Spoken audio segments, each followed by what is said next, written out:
Casa.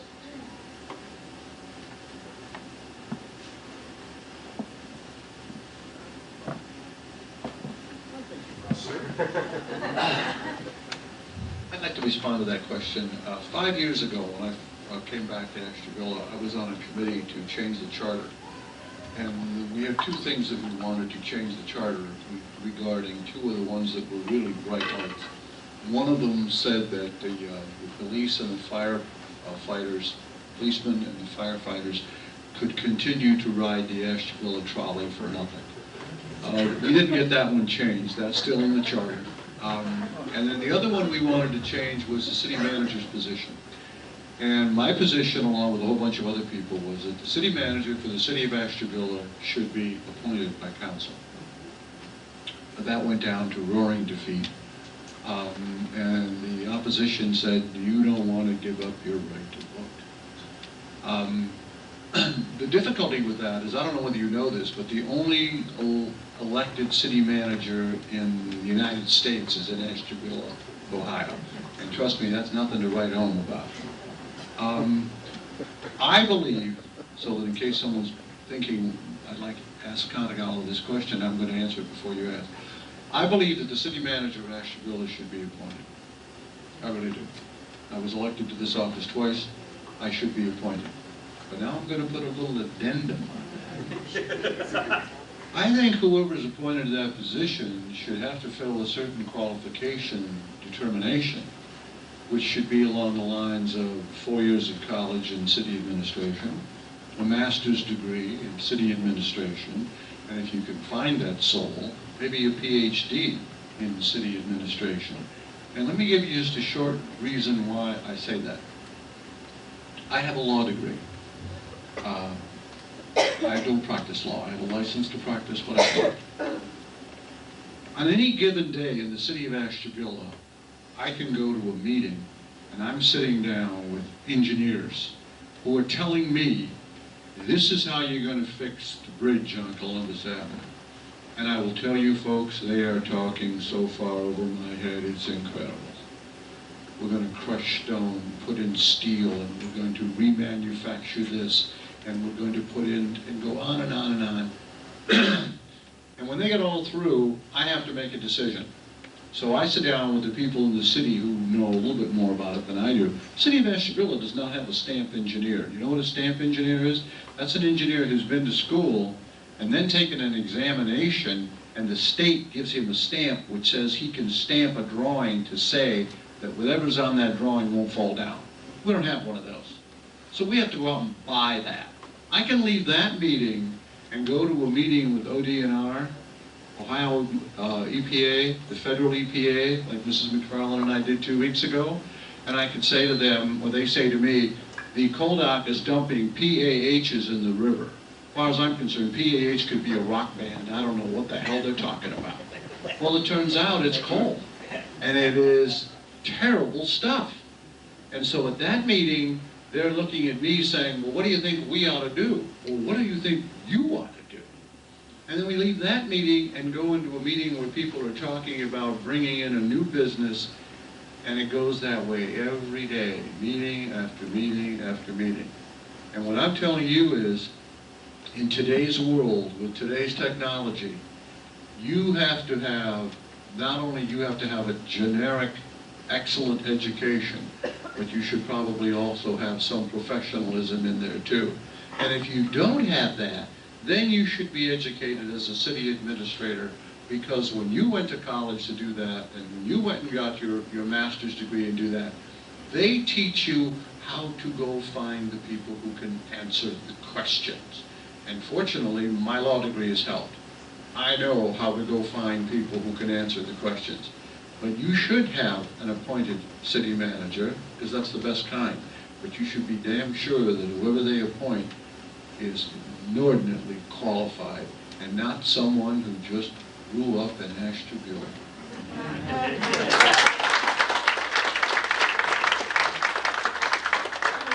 For what it's worth, I think your city solicitor or law director should be appointed by council as well. Again, I think that that would solve a lot of the political issues that we're struggling with these days. Now, I asked on the other hand, Mr. Ducro? My question, Mike, was that I didn't know, is there a chance that the investigation that council is pushing to the Attorney General can be taken out of you may not want to go, but is there the potential that something could be determined that could force you to leave this office, and the citizens nor yourself, no one would have any option in that, or Well, do we have any idea? There's been an attempt on the part of some people pushing the current council action to soft sell it. Well, we're seeking judicial determination. We want to get an opinion that's binding on everybody.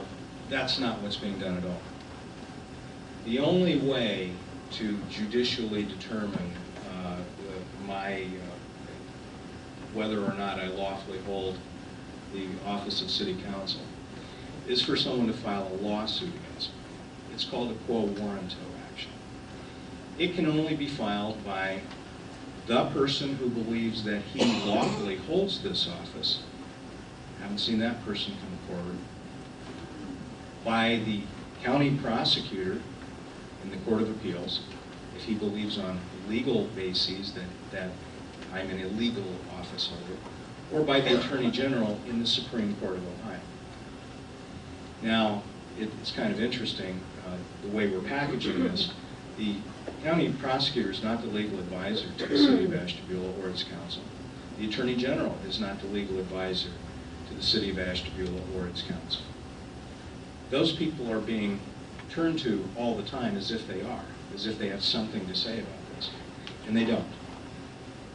Now, in terms of the legal background, I don't know if any of you saw my recent letter in Opine, but the long and short of it is that the Supreme Court has looked at the issue of an office holder who finds himself or herself in the position of simultaneously holding offices which may, and I underlined the word may at least twice, be in conflict. And I'm referring to the time I spent on the school board that overlapped the time I've been city solicitor. It's about a 10-month overlap. And the Supreme Court has consistently said since the 1940s, the Supreme Court of Ohio has said, if these positions are not compatible, then taking the second position constitutes a constructive abandonment or resignation of the first position. And the earlier held position is the one that needs to be filled by a new person. Now, I don't believe the positions are incompatible or in conflict. I don't believe the Attorney General, whom I again stress is not the legal advisor for the city of Ashtabula, is correct in that determination. However, my feeling was that I can't even effectively argue that point and still hold the seat on the school board. So I made one of the most difficult decisions of my life, and I very reluctantly left the Board of Education, which has probably been one of the best experiences of my life, being on that board and the work we've done there. But I wanted to focus on the task I'd undertaken for the people of the city. Now, what is being said, or what is being urged in a roundabout way, is that, well, there's an argument to the contrary. Well, sure, there's an argument to the contrary. It doesn't mean it's legitimate. It doesn't mean it's supported by existing law or by a good faith belief that existing law should be changed. The argument is out there because someone else wants the job. So, no, there's no realistic probability.